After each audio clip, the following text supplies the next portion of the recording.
Hi guys. So you're back here with Mel, and I hope you're doing well. So thanks for joining me again. If you are listening, I thank you for your support. Thank you for even taking the time out to listen, because I know time is valuable. And I've been doing a couple episodes. I've touched on a series to do with emotional abuse. And I'm also sharing about my childhood experiences and experiences as an adult, the effects of what I went through as a child and the effects it's had on me as an adult. I just wanted to direct you to nspcc.org.uk if you do want to read up and find out more about emotional abuse, and child abuse, and steps to take to prevent it, and just to gain a better understanding. That's a very, very good recommended site and organisation that I've been working with children for a very long time, and it also really can educate you. So the types of emotional abuse and the things I've been touching on, even though I've done some research, if you go on their website, it covers a lot of it, and they cover most. And also, in reading some of the articles, you have to put your hand up and say, actually, I think I've exposed my children to that, or I think I've done it unwillingly and unintentionally, of course. However, it does empower you, and the more you educate yourself on different matters in the world in general, on any subject, it's the more empowered you get, and the more that you're able to react and act in a certain way according to the knowledge and the wisdom you've gained. So I've shared on some different personal stories. I know some of you are cringing or thinking, how on earth can I be so blatant to share things? However, I am sharing, and I'm being transparent, because you need to know what can be happening right on your doorstep. And looking this time on the signs of abuse, they may not be any obvious physical signs of emotional abuse. However, for me, I was going through emotional abuse, physical abuse, spiritual, financial, you name it, I went through it. But there's some people that might just go through emotional abuse and there might not be no obvious physical sign of that emotional abuse or neglect. However, you can tell by the way that someone acts if they're being emotionally abused. And as children grow up, their emotions change. It can be difficult to tell if they're being abused or going through hormonal changes. However, as a child, as a young person, as a young adolescent, or even as an adult, you may see that child or that person seems unconfident or lacks self-assurance. And me as an adult, I have to be honest and be transparent that I come across unconfident sometimes, and I also come across like I'm lacking self-assurance. That child or young person or even adult that's been through emotional abuse may have difficulty making or maintaining relationships. I've struggled in the relationship department. However, I'm thankful and I'm grateful that I've got friends that I've known for up to 15 years, strong friendships, relationships, sustainable ones, and I've managed to overcome that. And I remember reading in a court paper to do with a court case and a psychologist report that was done on me in 2006 that it says I will struggle to maintain relationships. And I'm glad that I've gone out there and changed as a person, been developed by the Holy Spirit through my faith in Christ, that I'm now in a position where I can maintain relationships. And not only that, I can help other people maintain relationships. And a lot of my friends have become friends with one another. So that's an achievement. However, I did have difficulty making and maintaining relationships because of the emotional abuse that I suffered. And a big thing is struggling to control emotions. We may struggle to control our emotion because of emotional abuse. So you might identify a child or a young person. If they're struggling to control their emotions, don't just tell them to stop, or don't just brush it aside. It may be because they've been emotionally abused or neglected in a certain area when it comes to their emotions, and they're lacking with healthy emotional regulation. Also, signs of emotional abuse may cause someone to act in a way that is inappropriate for their age. So maybe I was acting a bit too old for my age at some point with some of the things I was doing because of what I was going through, or maybe I was acting too young. And I can be a very immature person right now. I'm very childish, and people might say you're so childish because I'm very playful. However, I don't put that all down to emotional abuse. I put it down to having a childhood that was stolen from me, taken off me, and as an adult, I am me, I'm free, and I'm experiencing and, just enjoying being this free person. And sometimes I might act childish and respond childish, and that's by choice or because I'm free to do so. So yeah, but a sign of emotional abuse could be that the person is acting inappropriate for their age. And please remember that the signs of emotional abuse can also be different for different children at different ages. Yeah, so this is just touching briefly on the signs of emotional abuse. If you think someone's going through it, please get help. If you're putting someone through it, please stop. Be aware of yourself. Be aware of the exposures to the children in your care, whether it's nieces, nephews, godchildren, your own children, adopted, foster children. Whoever's listening to this, however this affects you and however it applies to you, please just be attentive and take on board what you need to from these podcasts. I will be now going back, guys. Oh no. What is she going to share? Some of you are saying, oh my God, if she can share what she shared before, what is she going to touch on now? Because you just never know what's going to come out of my mouth when I start these podcasts, because so many different memories pop up, and then I think, you know what? I'm going to share it. Yeah. I've carried it on in me for so long. Why not let the world inside to, oh, Mel's thoughts. That's what you're having. This is what you remember from your childhood. Yeah, it is.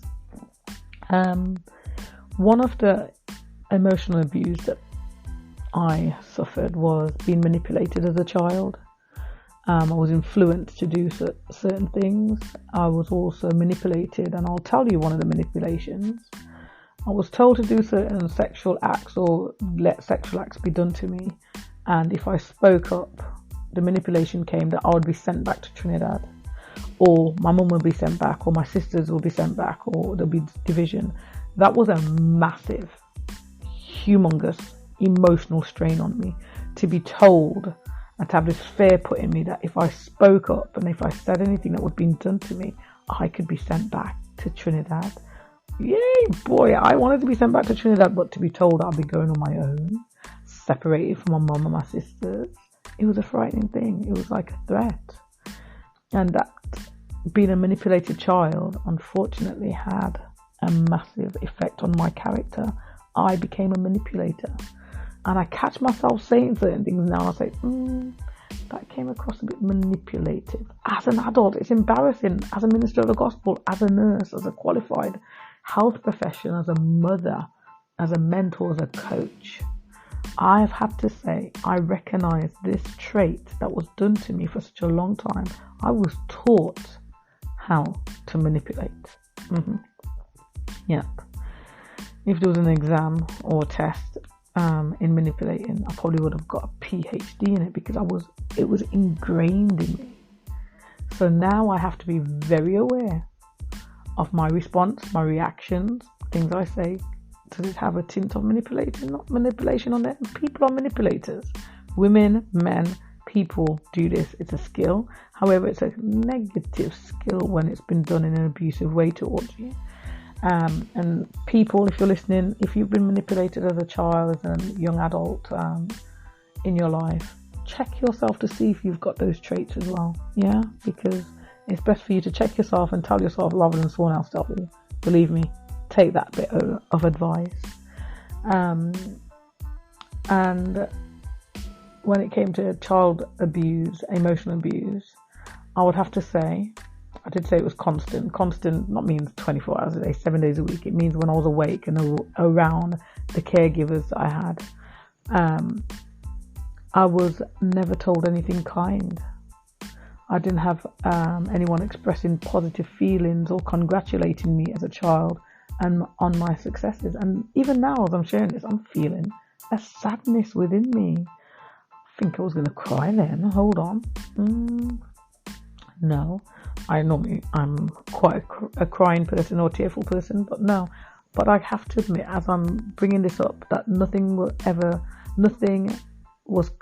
I was never heard anything kind. I never heard anything kind about myself, or no one ever said anything kind to me, or expressed positive feelings, or congratulated me as a child on any success, whether I won a race at relay or in Sports day, I just can't remember because it was never done, and I just felt so sad and so alone and abandoned, rejected, not good enough. And it's classed as emotional abuse.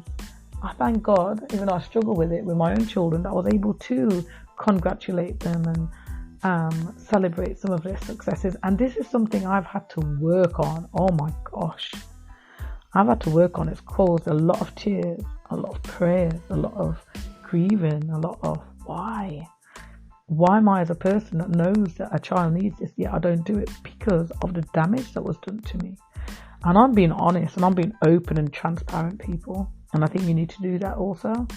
This was a massive issue for me. I've had to purposely learn how to say kind things to my children. I've had to purposely, with effort, not effortlessly, learn how to express positive feelings and congratulate my children on their success. And even now, if you spoke to them, they'll say, Mum, you could have been better. And I have to agree, I could have. Yeah, it doesn't stop me now from developing because I've got different milestones that my children are going to go through, and they're going to have children. But that's, you know what? Let's just press a pause. I'm probably going to make a really, really good grandparent one day. Really good, and that's probably why grandparents are normally more favoured by their grandchildren, because by the time you become a grandparent, you're like, oh yeah, I got it wrong with your parents, but I'm going to get it right with my grandchildren. So yeah. I have to laugh because I've heard so many people say, oh, my grandparents are beautiful and wonderful. However, the child of that parent will say, your granddad's not that nice, really. Your grandma's not that nice. But it's because I've had so much practice and fail that when it comes around to grandchildren, they're like, yeah, I'm going to get it right this time. And I guess as I go through life, I'll be gaining a better skill, and it will become effortlessly when I'm able to express positive feelings and congratulating my children on their successes. It's really been an effort, and it's sad to say that because it just was never done to me and I was never taught this. So I'm having to teach myself as an adult. And I just want to stop here and say that in all of these, and reflecting on the emotional abuse and what I was exposed to, I have to say that what comes to mind is that the way that I was taught how to parent was by having my own children. It's sad. It really is. But I've come to the conclusion over the years, and I've told my son this, that when I had him, that's when I began to learn how to be a parent. And that's how I was parented. So many things that my children went through was very hurtful towards me, caused me a lot of heartache, a lot of their milestones. I couldn't celebrate some of them because I was like, gosh, I was too busy parenting and nurturing the little Melinda that never got the success and never got the support that she needed. As I was supporting my children, they probably never received the full support or the full appreciation and the full excitement in my voice because I was hurt. Because I was like, wow, I'm now a parent to a 15-year-old. I'm now a parent to a 13-year-old. I'm now a parent to an 11-year-old. I'm a parent to this. And I went through this with everything that my children went through in reflecting on me, because I missed out on so much congratulating and celebrating and nurturing that it really affected me. And I was parenting myself as I was parenting my children. And I'm telling you this, people, I had to parent myself as I parented my children. And that's a sad place to have had to go through. And that can't be erased. And my children have had to have me as their mom, who had to parent them and parent me at the same time. And it wasn't the best experience for them or for me. However, it's the fact. And it's what's come to my mind as I'm sharing about emotional abuse. I have gained a strength that has come through so much exposure, so much abuse. I've gained a mental and emotional resilience. And this has just come through experience of the things that I've gone through. And yeah, as much as I'm sharing, I'm being transparent, I'm also being taught of the lessons that I've been taught because of the experiences I've gone through. And what doesn't kill you makes you stronger. And yeah, there's a strength that's come within me. There's a strength that's strong enough to help myself and others. And sometimes I'm weak. Sometimes I feel like I can't cope. And I have those moments in life. We all do. However, whatever I went through as a child and whatever I went through as an adult, it becomes an encouragement to me. I say to myself, remember what you went through at this age. If that little child can make it, you can make it now. So I've had to draw on the emotional abuse. I've had to draw on the neglect and the rejection. I've had to draw on those and find strength in it. For all things work together for those that love God, who have been called according to his purpose. I have to realise those things that I've gone through has to be used for a good purpose now. And when there's no one else to encourage me, I encourage myself with my very life lessons that I've been through. And I hope that I'm able to encourage you guys. I hope I'm able to bring an awakening, bring a different way of thinking, and to help people and to just make people aware. As I'm sharing my story, as I'm sharing my journey, I hope that you enjoy the journey with me and don't judge me wrongfully. Hello, because I'm being transparent and I'm sharing some embarrassing things with you guys. However, I believe that you need to know what's been going on and what can go on right next door to you, to people that you know. And yeah, just be mindful and be thoughtful. But thanks for joining, Mel. And I hope that you stay well, guys, until the next episode. Stay safe and God bless you. And thanks for listening.